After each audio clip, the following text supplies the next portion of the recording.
Hey mamas, welcome to my kitchen. So we do a lot of life in this space. This is where we do homework, we have meals, the kids tell me about their days. We spend a ton of time in this space. So I figured what better place than to have you guys join me for a chat. So grab a chair, pull up a cup of coffee, and let's talk for a little bit.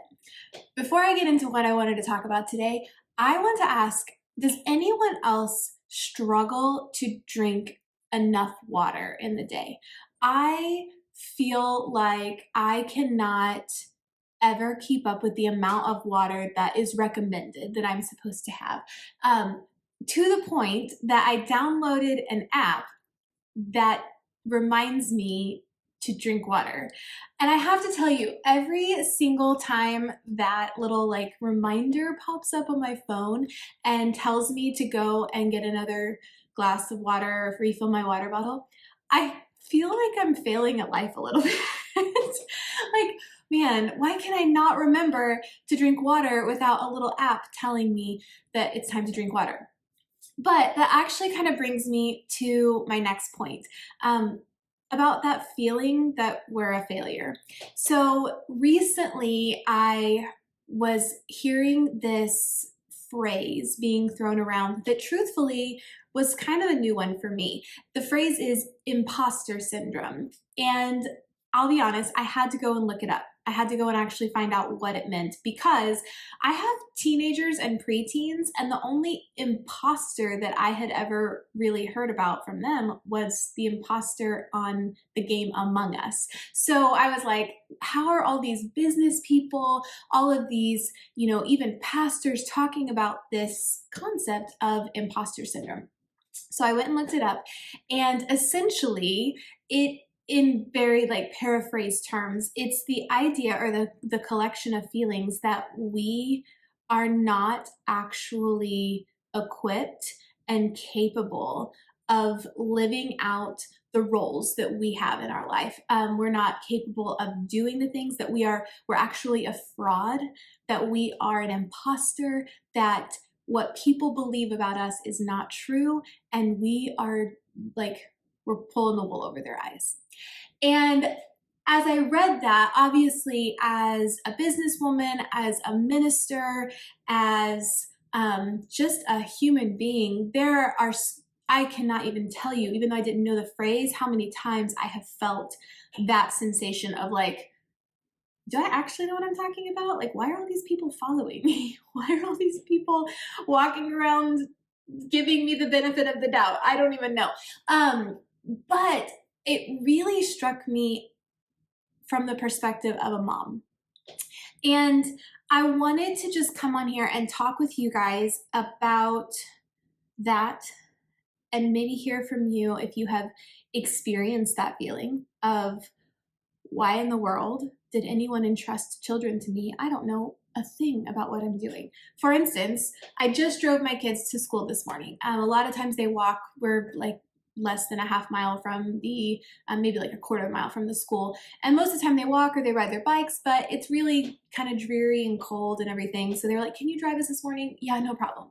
So we get into the car. I'm actually feeling like a good mom. Yeah, I got my stuff together. I got up, I got my stuff dressed. I'm taking the kids to school. We're in the line and we're almost ready to pull from the line, into the circle drive of the school. And my youngest goes, I forgot my backpack. You forgot your backpack when we were on our way to school? Okay. Well, do you need things in your backpack? They eat lunch at school, do you need things? Yeah, I need my backpack. I have my this in there and I have this and da da da.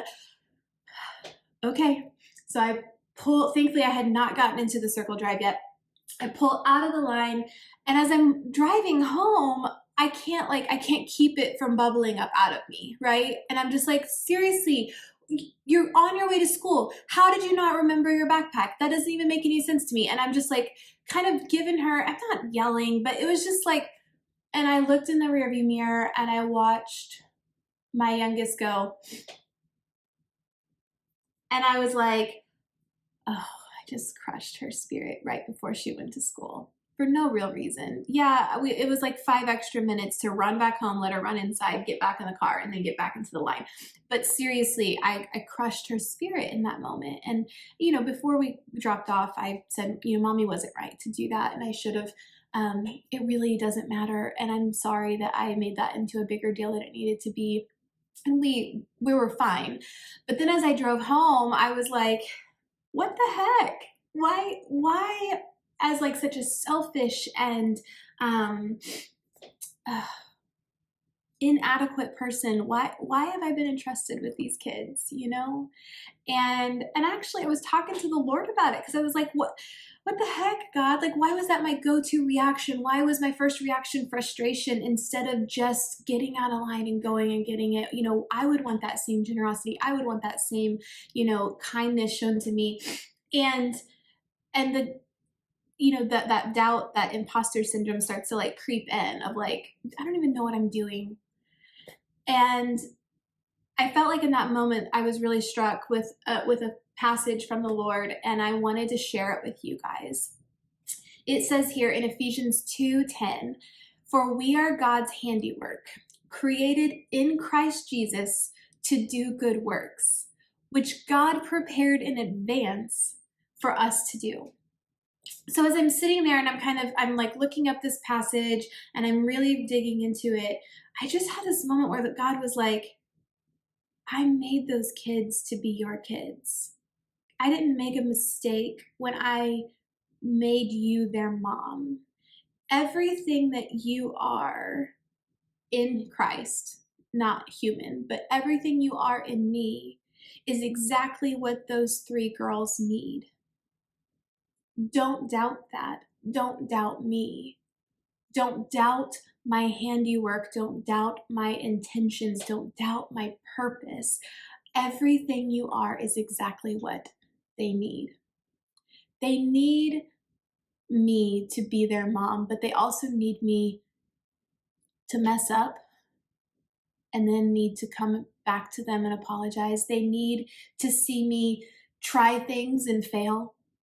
They need to see me silly and laughing, and they need to see me serious and taking life, by the horns. They need all of those things, and I want to just offer a word of encouragement that everything you are as a mom, yes, all the other things, but I'm talking to you, mama. Everything you are is exactly what your kids need, because you are God's handiwork. You were created in Christ Jesus to do good works. Is everything we do good? No, but you were created for good works, and He prepared that path for you beforehand. So when you have moments when the imposter syndrome creeps in, because it's going to, let's be honest, we're going to have those moments of doubt, those moments of what the heck am I doing? Do I even know how to do this? When those moments creep in, I want to encourage you to return to this passage and remember that if God says this about you, we don't get to argue with Him. You were created for good works in Jesus Christ. You are His handiwork. And we need to embrace that instead of the lies that we are an imposter, instead of the lies that we don't know what we're doing, even though we don't know what we're doing. Jesus is with us. We have Him with us. So today, when you're doubting, or when you feel like a failure, or when you have a weird moment in the car on the way to school with your kids, like I just did, return to this and ask Him, Lord, let me see how I'm your handiwork. Let me see what you're doing. Give me that confidence. Give me that confidence in you that I was created for these kids. I am just what they need. Thanks, mamas, and I'll talk with you soon.